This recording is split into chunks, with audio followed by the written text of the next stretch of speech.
Well, obviously, House Democrats are in Washington, D.C. right now. They just landed a little time ago. If they run out the clock on some of your voting rights proposals, what options are you considering? Would you consider calling another special session?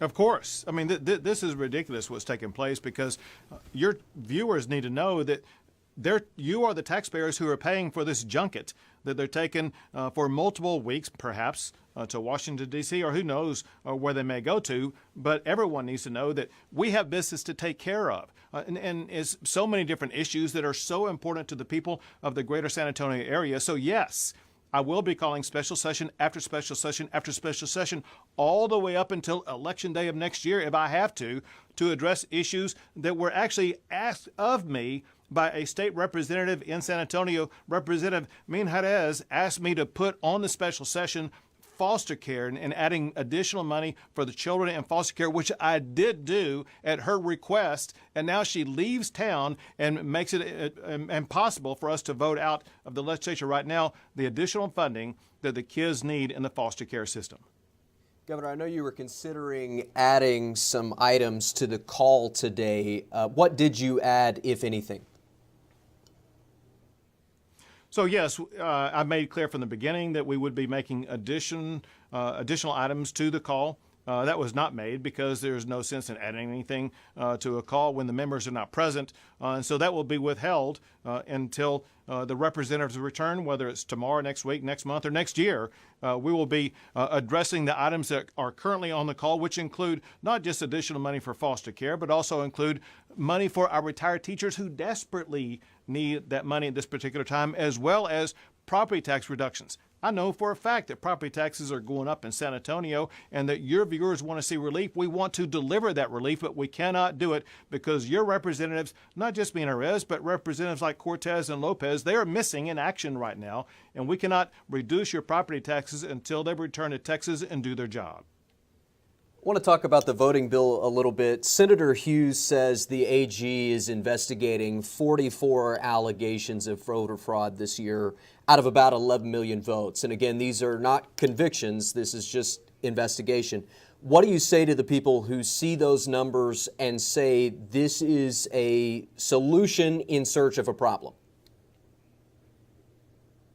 Well, I say two things. First, the solution that's being provided is one that actually adds hours to voting. It doesn't subtract hours. It doesn't make voting more difficult. It actually adds more hours to voting in the state of Texas. And compare and contrast this with the state of Delaware, which happens to be the state where the president votes, where they have exactly 0 hours of early voting there. That said, now I will tell you who knows very well about the challenges of voter fraud in the state of Texas, and that is the Obama-Biden administration. I'll tell you two quick reasons why. There was a judge, a federal district judge in Corpus Christi, who was appointed by Barack Obama, who wrote in an opinion that as it concerns absentee balloting, which is balloting by mail, she wrote in her opinion that voter fraud occurs, quote, in abundance. That means there's a lot of it taking place in the state of Texas. One example of that is what the Barack Obama administration cracked down on. There was a voter fraud scheme in South Texas where cocaine was being used to buy votes. And Barack Obama sent a team of FBI agents and a U.S. attorney to crack down on that voter fraud. Biden knows there's voter fraud in Texas. Texans know there's voter fraud in Texas. I prosecuted voter fraud when I was the attorney general.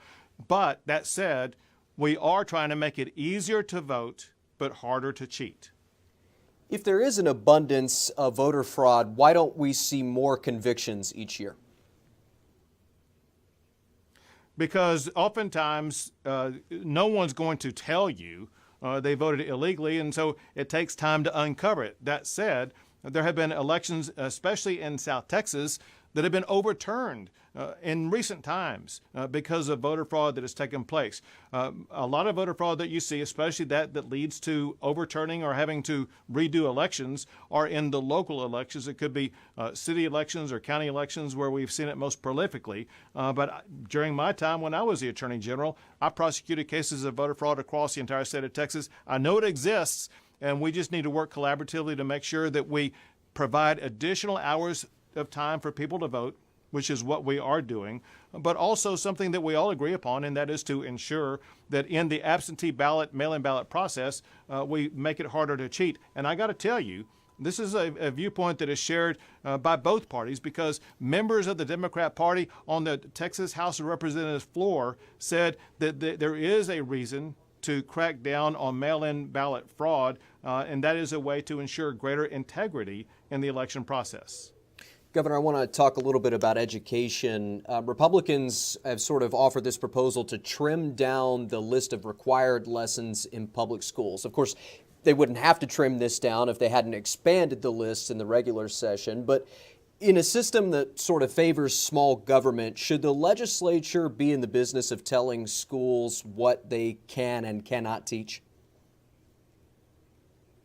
It depends, candidly, it depends in what the schools are choosing to teach. This is a constant process where we're trying to find the right balance about making sure that all of our children are going to be getting the best education possible, and that obviously means focusing on certain core subjects so that we can ensure that when they finish their education years, they will achieve the constitutional mandate of having the best education that the state of Texas can provide them. And sometimes that does mean having to mandate additional time or additional courses on certain subjects. I think my last question, because I know we're running out of time here, along the border wall, you've said you hope Texas landowners will donate some of their property for the wall. Is there a contingency plan if you don't get the land donated that you feel is necessary to build the length of the wall that you would like to build? So we have already received many offerings of land to build wall and barriers on, in addition to state land that exists on the border. And so we have more mileage of land, I think, that we would be able to build upon without having to use eminent domain than what the Trump administration was able to build in the state of Texas. So we are rapidly working our way through the building process, first with hiring a program manager, but also we've also received some early offers from entities that are looking forward to bidding on the prospects of building the border wall. So my point in telling you that is I think this process will happen far more quickly than what was anticipated at a cost that I think may be about half as much as what it cost the Trump administration. Anything you'd like to add, Governor? I want to add it is essential that representatives from the San Antonio area get back to doing their job in the state capitol, a job that Texas taxpayers are paying them to do, to make sure that we take care of issues that affect the lives of everybody watching this show right now. Governor Greg Abbott, thanks for your time. Thank you. Take care.